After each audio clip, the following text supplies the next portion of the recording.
Hi guys, it's Jazz. I am here at Florida Supercon for the next 3 days. Let's go!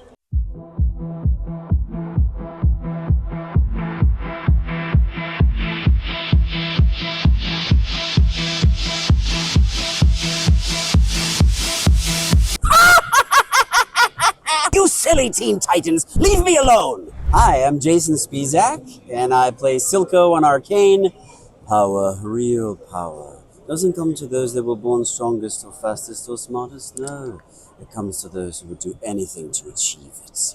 And Wally West on Young Justice. Hey, inches above sizzling death, I'm a tout to speak my mind. And amongst other 300 or so characters in video games, TV, animation, etc. That is a lot of characters. Yes. How do you keep track of all of them in your brain and make each one kind of different? I have a file cabinet, and I simply just put stuff in a file, and there it goes. And once I play a character, it's kind of there forever. Yeah, like the Joker on Teen Titans Go. You silly Teen Titans, leave me alone! Once I become a character, it just gets filed away. Well, at least you have a good system, because I don't think I could do that, honestly. Yeah. Sometimes the drawers get a little creaky. I got to put a little grease on that, but other than that, I'm good. Do you have a favorite that you have stashed in the filing cabinet? Oh man, I really like Silko from Arcane because the story is so good. He's a very complex character. He's a villain he's the hero of his own story who is the villain of other people's stories. And so it's so well written. It's such a beautiful show. He's one of my favorites. I like Razor from Green Lantern, the animated series, which is something that a lot of people wish they would come back and finish the story. I really like, I love Wally. I also really like, I got a chance to play the Joker in Batman Hush. And it was a really wonderful adaptation that they did of that graphic novel. I'm also looking for Harley. Have you seen her? So yeah, it was a lot of fun to do that as well. So yeah, good times. Do you have any advice to anybody that is looking to get into voice acting? Well, I would say you have to learn to act, because whatever type of acting you do, whether it's stage or screen or in video games or motion capture, because I've done a lot of motion capture. I'm Scorpion in Spider-Man, PS4, PS5. I'm Schizo in Days Gone. That game's having a bit of a resurgence. I played a lot of motion capture characters as well. You have to learn the craft of storytelling, of actually becoming a character and just disappearing into the story to help it be told. So I would say to learn the craft of acting is the most important thing, wherever you might do. I mean, I was trained in conservatory theater type acting, but there's lots of ways to go about it. But I would say learning that craft is the best first step you can make, because it won't steer you wrong, no matter what avenue you end up choosing. So, yeah. Well, that is such an impressive resume. Thank you so much for sharing, and I look forward to seeing your future work also. So me too. There's I'm Batman actually in DC High Volume Batman. It's #1 on Apple Fiction Podcasts. So go grab Spotify or Apple and look up DC High Volume Batman. It's year 1 Batman from DC Comics, year 1, Long Halloween and Dark Victory, told without any changes to the words, very minimal changes. So it's right from the comics. So you have the comic on one hand and you're listening to it. It's literally word for word. It's fantastically well done. It's like an audio experience. So, and I get to play Batman. There's not much better. Yeah. Do you like Batman or the Joker better? The Joker. I mean Batman. I mean the Joker. I mean Batman. Anyway. We'll just go with the Joker. I think he's better too. Thank you so much. Yeah. Cheers. Hear the legends of the Kung Fu Panda. Do do do do do boom boom boom. Do you have a favorite character that you've done? Why do you make me have to pick between my kids? It's like picking children. Everybody it's like has Sophie's a favorite choice. kid. Here's what I will say. They're all my favorite children. And like any good parent, I have 3 favorites. Okay. #1, and this is in no particular order, but one of my favorites is Po from Kung Fu Panda. Because his story is my story. He was just a nerd who worked in a noodle shop, who loved Kung Fu and was a total fanboy, and then got to be the Dragon Warrior. Similarly, I also worked I never worked in a noodle shop, but we're gonna say you did. The internet is forever. So I never worked in a noodle shop, but I was just a fanboy who loved voice actors, loved cartoons, and really wanted to do it. And so I kind of like his story is my story, and I got to be where I'm at. The other two are Professor Heimerdinger, of course, from Arcane. Because who doesn't love to be a cuddly little yordle? He also has a wonderful like character arc. If you watch the show Arcane over both seasons, he's just such an incredible character with genuine depth. And then the third in the triumvirate of my favorites has got to be Tony Stark, because who doesn't love being the coolest superhero to walk in any room, right? I got to do like in What If, I got to be like, I'm not going to join your superhero boy band. Do you have any advice for those watching if they want to get into voice acting? Yeah, I think number one, it's acting. So no matter what kind of cool parlor tricks you can do, and believe me, I've made a career on parlor tricks. No matter what cool parlor tricks you can do, if you can't play a character that sustains through all different kinds of emotions, you're not going to hit the way you want. So you have to study the acting of it. And then secondly, engage that imagination and learn what your instrument can do, right? Doing everything up here like Heimerdinger up here and All the way down here to do something like Il Dottore from Genshin. You have a wide range. Everybody's got their own range of voices that they can do, just based on the physiology of your instrument. And how old were you when you decided that this is what you wanted to do with your life?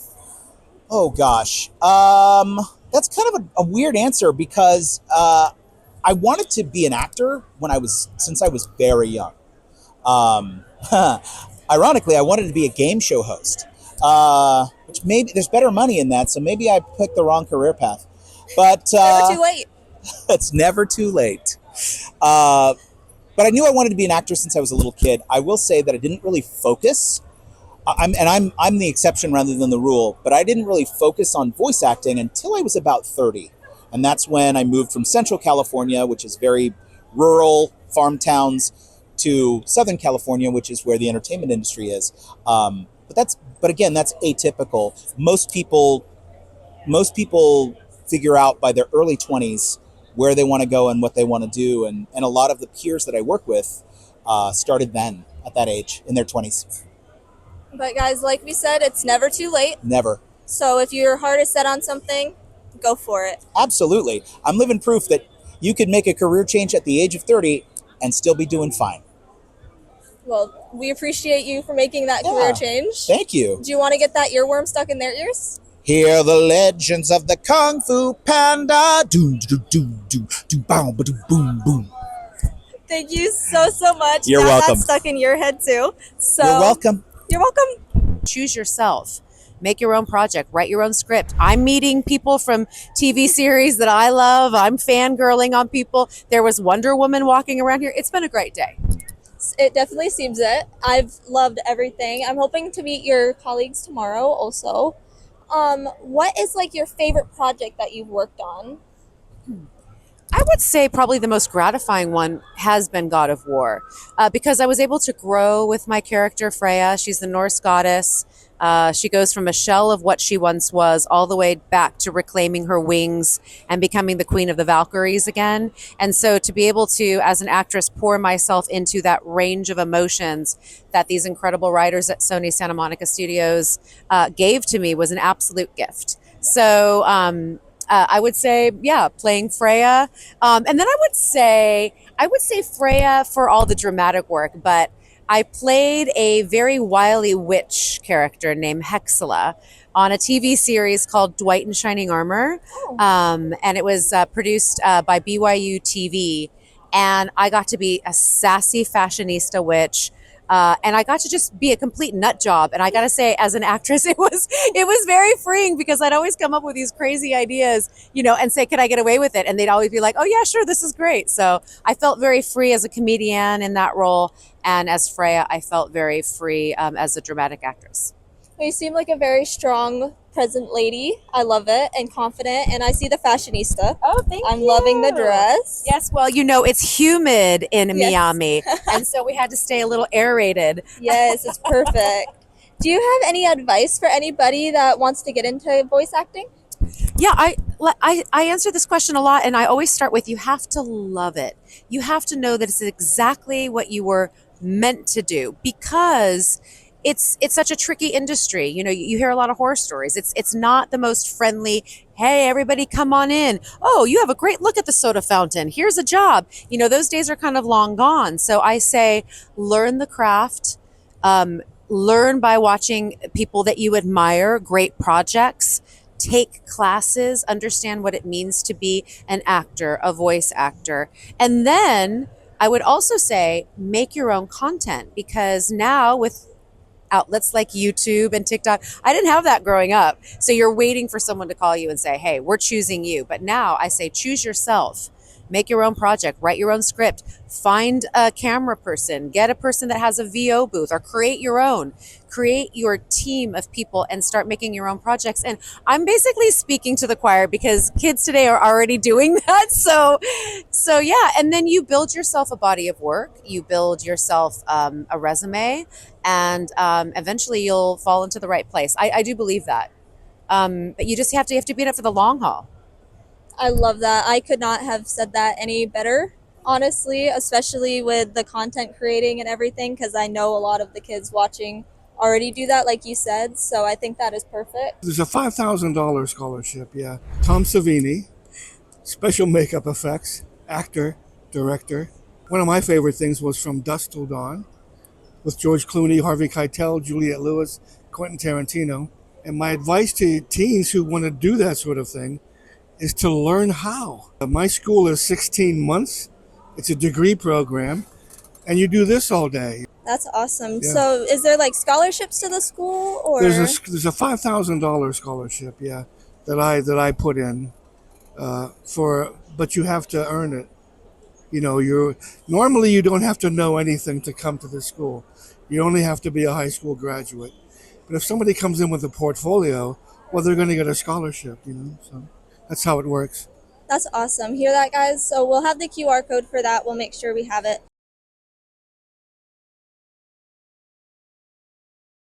Alrighty, guys, that is a wrap on day 1 of Florida Supercon. The con actually closed, so that's why the out video is outside. But lots of content coming lined up for day 2, so stay tuned. And you're watching Teens Want to Know.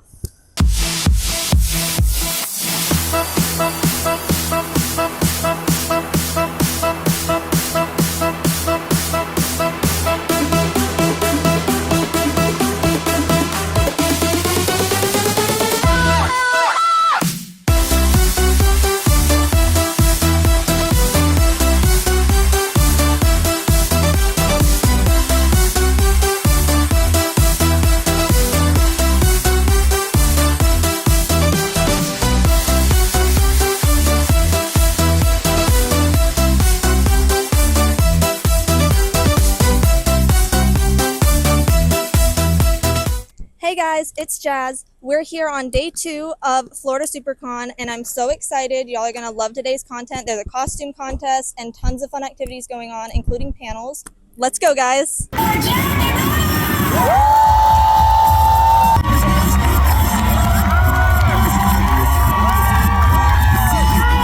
The greatest things happen in your life when you kind of think you're right and you get out of your own way and just let sort of other things happen. Wonderful things happen, and I keep learning every day to get out of my own damn way. And it's a beautiful, beautiful sentiment. I highly recommend it. I don't have any memories of doing things good or bad alone. All mine are, or the ones that you take with you, or the ones that you share. They don't always have to be good, but shared experience is, to me, one of the most powerful experiences you can have, and the only thing I choose to have. And so writing music is one of them. Recovery is the loneliest place, I think. Anybody here that's been through some obstacles, it could be mental suffering, it's sort of suffering, it's a very lonely business, right? It was a 24-hour job, recovery, right? And I gamified recovery. I tried to make it fun, whatever it was. My fuel was my family to heal them. It's just I had to get better so I can see their faces smile. If I can make them laugh, then you know what I mean. I can relieve them of the burden I put upon them. For my daughter, you know, it's like I just gamified I didn't look at the severity of it all. I just, just one thing at a time, and it's one small victory at a time. 1,000 trillion small victories got me to milestones, step, to breathe, to move on, to continue, right? And so to gamify that was like, I made it fun, right? Because it certainly isn't fun, dude, right? It's not a fun thing to it's overwhelming. There's just birds, these damn birds in the springtime, and they would come peck on my window because they thought because it was a kind of mirrored kind of tint on the windows, right? So they kept seeing themselves. So they're thinking because they're very competitive. These birds, they're very territorial when they're nesting, and so they're just pecking. And the reason why it's a problem because they would do it like 5 a.m, and I'm like. All I cared about was my sleep, and if I didn't get I would sleep like a good 12, 14 hours, which was awesome. But if I didn't get that, I'd be a really grumpy son of a bitch. And these birds are tick, and I'm like, oh my God, I literally found a way so I gamified it to like, Alex, give me my wheelchair, down wheeling. He's like, where are you going? I can't even fit through the thing. I get my pellet gun. I'm gonna kill these birds. I literally sat out there in my wheelchair like I was gonna kill these birds, like I was gonna be able to take a shot, and impossible. It's not gonna happen. At 5 a.m. But I did. What else did I have to do? I had nothing to do in my life. So, so they put up like my headshots of Hawkeye on the window, thinking maybe that would scare him. So it was gamified sort of the recovery process. Probably best known for the series Lost. I played Sawyer on that. Kind of an asshole, but he grew. That's important. It's important. Colony. I don't know if any of you remember Colony, where aliens come down and imprison us all. And so that's a real fun time, saving my family all the time.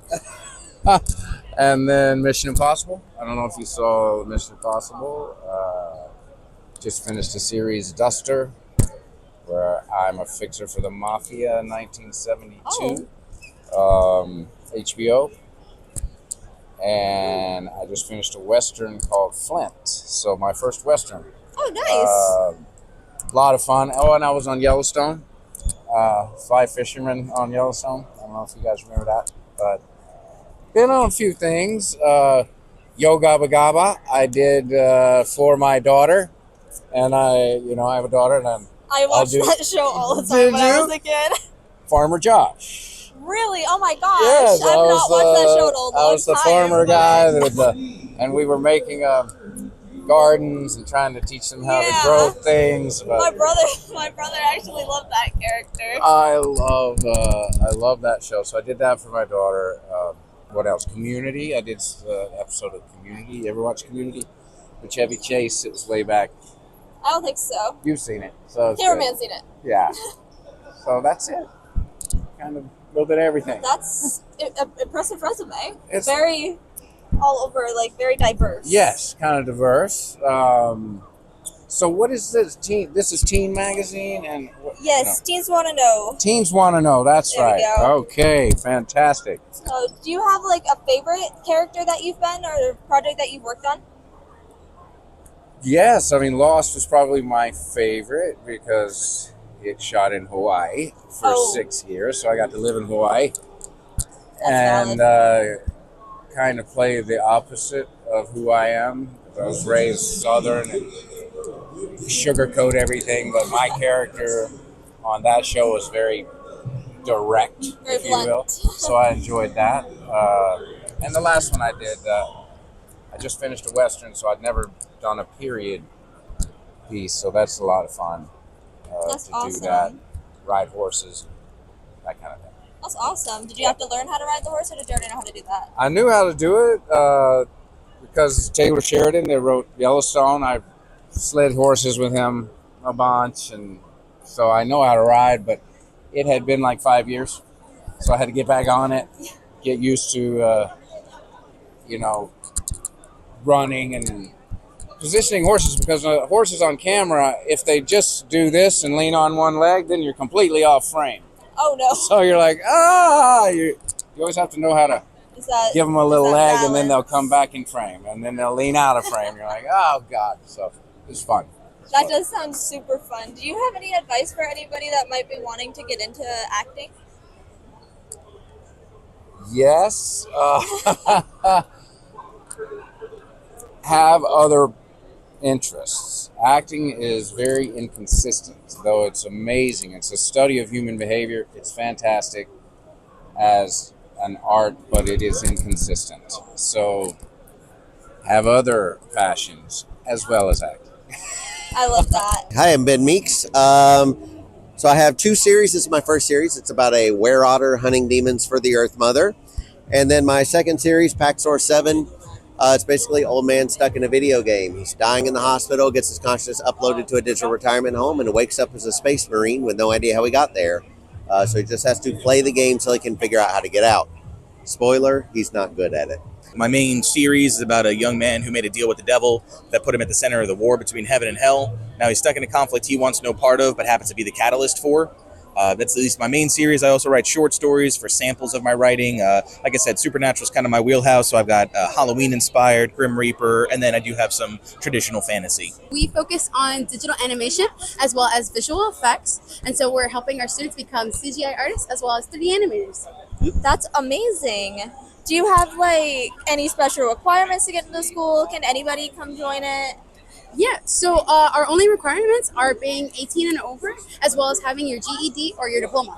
When I was younger, I didn't like reading. And a friend of mine, his mom was like, "You don't like reading? I think you just haven't found what you like." And so she handed me a fantasy book, and I read it, and I fell in love with fantasy. So I read a bunch of books in that series, and started writing my own little fan fiction about my favorite character. And then I started getting my own ideas, and just basically reading kind of inspired me to create my own stuff. Favorite that I've written is The Price of Honor. It is a Mulan-inspired fantasy about a dragon rider. Do you have any advice for people that might want to get into writing? Yes, I could talk all day about that. The one thing I will say is you have to be disciplined, because you're not always going to feel motivated, right? Especially if you only have one book out, or you're working on your first book, you're not selling books, no one knows what you're working on. You're going to find sometimes you'll be frustrated, with the process, or you have some stuff out, it's not selling. But you'll have that moment where why am I doing this, right? So you gotta be disciplined.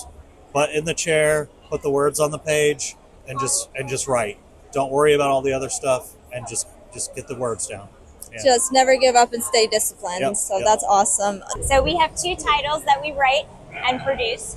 The one that I write on is called Mythfall. It's a fantasy epic in space. It's the story of an ancient king who tells a lie to save his people from their gods. And then we jump 5,000 years into the future. They are a spacefaring civilization, but a terrorist group has learned the truth, and they're threatening to reveal it to destroy the society and the gods along with it. That sounds so entertaining. Oh my gosh. And then we also have a superhero slice of life that my co-creators work on, and this is the story of Anne Harris. She is a social worker for kids with superpowers. So if you find out that your kid can fly, she shows up, she'll get the kid down from the ceiling, hook you up with flight lessons, get you whatever you need to raise a superpowered kid.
Alrighty, guys, that concludes day 2 of Florida Supercon. That was an amazingly full day, like all day, 10 o'clock to 7 o'clock. And now it's actually 8:30. The costume contest just got done. So I hope you enjoyed this one, and stay tuned for day 3, guys. You're watching Teens Wanna Know.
It's Jazz here with day 3 of Florida Supercon. I'm so excited to see all of the cosplays and who I get to interview today, so stay tuned and let's go, guys.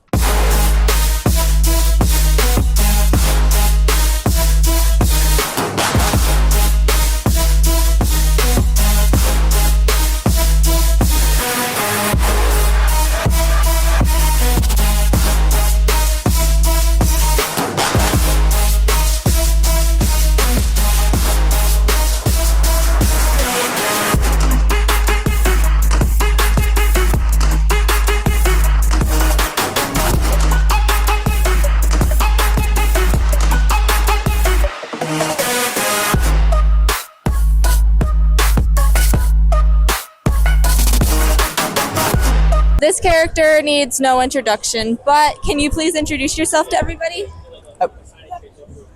Well, he is fluent in over 6 million forms of communication. I am C3PO, Human Cyborg Relations. Actually, that's who this is, but I'm actor Chris Bartlett from The Mandalorian and Ahsoka and all the other shows. How did you get into doing this with Star Wars? Like, how did you get into being the character? Well, there was an audition, and the audition was mostly a movement audition to see, if you can move and animate like Anthony Daniels, the original actor, as C-3PO. But I really wanted to nail this audition. So when they turned on the lights and flipped on the sound, I said, hey, oh my goodness, why hello. Is this a droid maintenance facility? Where are we? R2D2 it is you, And they said, okay, great. Well, you're going to fly to Australia and you're going to do this event. And then it turned into every live action appearance of C-3PO on television over the last almost 20 years, with the exception of Ahsoka, where Anthony Daniels made a cameo appearance as C-3PO in Ahsoka. That's incredible. Congratulations. So you just kind of auditioned once and they said, okay, Australia? Yeah. They had seen some work of mine in movement as a suit performer, and that's how they became aware of my work. And but then when they started making Mandalorian, they said, you possess a particular set of skills. Could you play Q90? He's a bounty hunter droid from Mandalorian. And then it turned into 20 characters. Wow. So it's just, as an actor, it's one gig at a time, it's one role at a time, and you never know what it's going to turn into, but that's how it's been so far. This time, I feel so lucky to be part of, especially this character's legacy. Do you have like a favorite project that you've worked on, either as C-3PO or in The Mandalorian? Like, is there a certain favorite that you've done? Oh gosh, they're all so unique, and I really love coming up with the different. It's a fun challenge to come up with different energies or animation or personality of each character. But there's one particular event that I have done as C-3PO, and that was the 88th Academy Awards in 2016 at that's the cool. Oscars. And what that looks like is, C-3PO and R2-D2 are walking around backstage at the Oscars, and there's crew back there, there's movie stars, and everyone's, you're waiting for your turn to go do what you're going to do. But I didn't want to be a guy in a costume with my head off, back there. I wanted to be, C-3PO. And so what I did was I told the dresser, just do the whole thing. And I told R2, just try and keep up.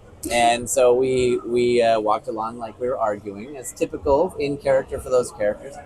I forgot the tickets. The tickets were your job, you nitwit. No, I'm not getting in there with you. That area's restricted. Will be deactivated for sure. And so while we were doing this, I see through these little eyes movie stars coming over to talk. C-3PO, can we take a photo? And that was so gratifying as a performer who, I'm really doing a little show for them. And it just felt so special to give something, the people who make magic for us on screen, to do that for them. That sounds so fun. And you mentioned the eyes, which leads me into my next question. Yeah. Is it hard to see when you're in those costumes? Compared to what? Just like, normally, is it hard to see out of the eyes? Like, when you're filming, is it dark or are there holes super small? That's a good question. Yeah, it's like looking through drinking straws. Oh.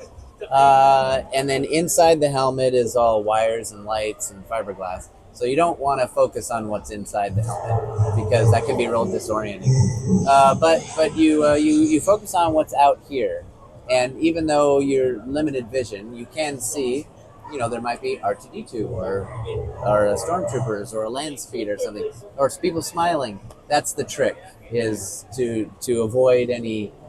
People ask about claustrophobia or disorienting feeling. Is you focus on what you're seeing through the eyes. And then some of them are more challenging vision than C-3PO. Like in season 3 of The Mandalorian, I played Copper, who was Grief Karga's right-hand droid, played by Carl Weathers. And that one, the eyes are totally covered. Oh. So in all the scenes, I'm totally blind. Oh. So what I do is rehearse it without the head on. I estimate, it's about 12 steps that way. Partway through, I have to turn and say, "It's pirates," and then run out the door. And so I practice that a couple of times, and then put on the head, and then you just go by memory. But every scene in season 3, every episode, as that character, I'm totally blind. So if you go back and watch that, just imagine that's my experience. Yeah. So it's just kind of like walking blindfolded. That's crazy. Like you're just looking at a blank wall, and you can't see what's coming. But you practice it enough times, and you get used to it. Well, I give you props. That's That's like crazy that you just can't see. Thanks, do you have any advice for anybody that might be wanting to get into acting? Yes, take an acting class. That seems like such a simple thing, but it's like if you want to be a weightlifter, go to the gym and just start trying. You start a little bit at a time, and that's really what I recommend. Also, acting is behaving. It's not pretending to be another character. It's you in that situation. What would you do in that situation? For me, C-3PO is a character that that has been established already, and so we already know how he acts and looks and talks and moves in an environment, and so you want to be really faithful to that performance of Anthony Daniels,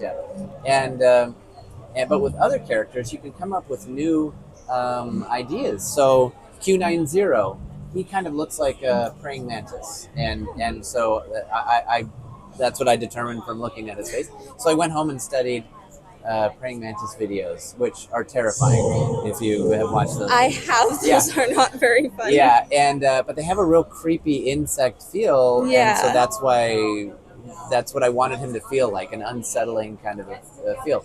Other characters are, teachers or bartenders or servants or pedestrians, and it's just really fun to come up with those. But advice that I would give is think of acting as how you would behave in a situation that's written down on the script. You know, there's no character, there's just words on a page, and it's up to the actor to look at that and go, what would I want to see on screen, or what would I do if I was presented with these set of circumstances? And that's what I would recommend. And then just shoot your own stuff. We have iPhones that are like movie cameras now, and Yes. so you can learn a script. You know, maybe it's a scene of 6 pages or something. You learn it. Maybe you do it with a friend. Shoot it with a camera or with an iPhone, and then watch it. And you can see, I can see what I would rather do different in that, you know, to whatever. And that's what I would recommend, is just make stuff and take an acting class. I love that. Thank you. My last question is more of a fun one. So out of all of the Star Wars characters, even including C-3PO, who is your favorite? Oh. If you can pick. That's like choosing one of your children. Which is your favorite? Because they're all different. They all had different special... Yeah. I would say Q90. Q90 was in season 1 of The Mandalorian. We talked about him. He has a kind of a bug face. And I grew up with Star Wars. I am a simple Star Wars fan. I got to fly a ship in Star Wars. That was an incredible experience because the cockpit was all practical. We were in the volume, which is all digital screens of space. So I'm in a real cockpit looking out of the glass at space in 360 degrees. And when I say jumping to hyperspace now, all the stars stretch to infinity like they do in the movies. But I got a great shootout in the streets of Navarro. I got to work with Grogu for the first time. I got a great death, which is always fun. I do all my own stunts, so that's awesome. I got to get shot by Mando. But he was also had a cool attitude. He knew he was the smartest guy in every room, and that's fun to play against the other main characters who are humans, who are like, Mando hates droids, right? He hates the machines, but it's fun to play against that, and I got to have some like tense scenes with him, which is really fun. So he was my favorite. Well, thank you so much for helping bring these characters to life and keeping C-3PO alive. So I appreciate it. And Thanks. thank you so much for this incredible interview. Oh, you're welcome, Jess. It was a pleasure to meet you. Nice to be part of your show. Thank you. welcome. Bye. Hi, guys. I found a super amazing celebrity. Can you please introduce yourself to everybody? I'm Dmitriy. I worked on a lot of the Disney Star Wars shows, all 3 seasons of The Mandalorian, the Book of Boba Fett, Obi-Wan Kenobi, and Ahsoka. I played close to 20 different characters between all of those shows, mainly Stormtroopers, the Tusken Raiders on both the Mandalorian series and the Book of Boba Fett, and Ahsoka. I was a night trooper, and I was one of the main alien performers on all of those shows. So a lot of the more interesting and weird aliens that you see on Star Wars. It's a good chance that was me. That's awesome. That's such a big resume, too, with such a big name. Do you, is it hard being in all of those costumes? Is it, physically demanding? It is. It definitely can be. They all have their ups and downs. Some are most of them are very hot. I have one in particular that was way hotter than the rest. That was just because I was wearing a snowsuit in the middle of a 95-degree weather shoot for 3 days. That was a pretty rough one.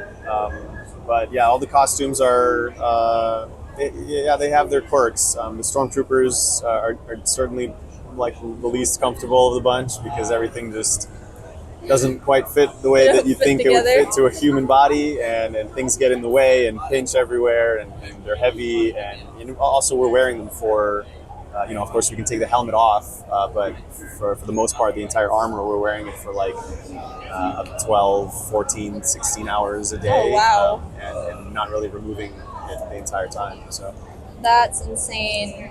Is it can you see out of those costumes? also depends on the costume. Yeah. The Stormtroopers are actually pretty okay because the lenses actually match up to where your eyes should be if you work out the height of the helmet. So those are okay. The lenses are usually very scratched up though, so it reduces visibility. and then they fog up really, really quickly because as soon as you put the helmet on and you start moving around, it gets hot. You know, they steam up. But I've worn some of the characters. You know, the heads are they're designed in a way to you know, obviously to make the character look a particular way. But like the Mandalorian Tusken Raiders have very narrow eye holes, and they're very far away from your face, so it reduces the angle that you actually see out of tremendously. Actually, going back to that really hot outfit, it's a Trandoshan character, and so it's like a lizard person, and they are. Oh wow! Like this character here, they're looking through. I have those yellow lenses in my eyes inside the mask, but inside the lens is about a diamond, about this big, that I'm actually looking through. So I'm seeing very little, and I have to work with that in the scene. So not to mention that the eyeballs are looking sideways because it's a lizard. It's a lizard. So I can't just. This is all of this is just black for me. So if I'm looking at you, I have to look to the side so I can see you sideways.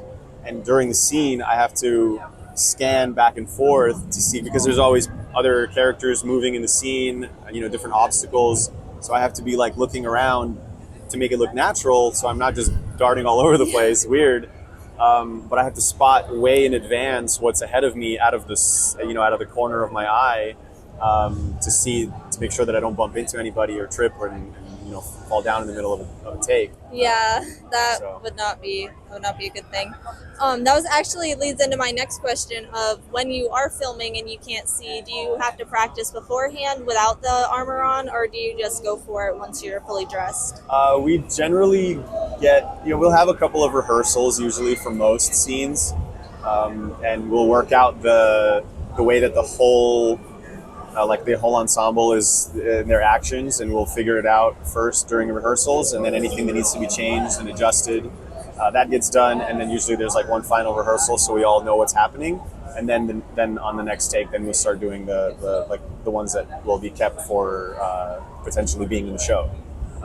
So with as far as visibility goes, during those rehearsals, that's our opportunity to work out our timing, to work out where anybody else is going to cross our paths, and there are other aliens as well that might have limited visibility as well, and we're all passing by each other or walking with each other, whatever the situation.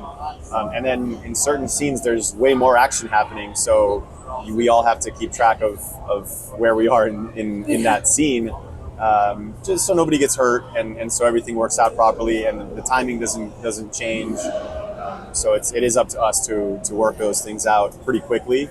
We don't always have an opportunity to get that like 100% dialed in, but we already know generally how to navigate within those costumes and with each different type of character, and so you do kind of figure it out on the fly most of the time, but we do have opportunities in most cases to know what's coming.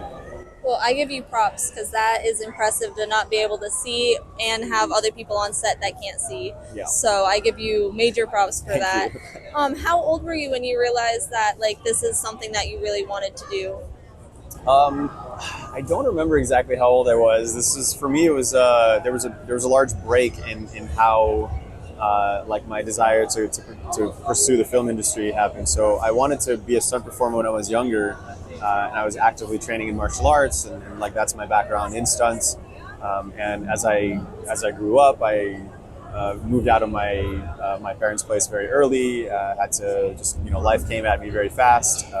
Paying rent, working, going to school, all at the same time, and juggling all of that.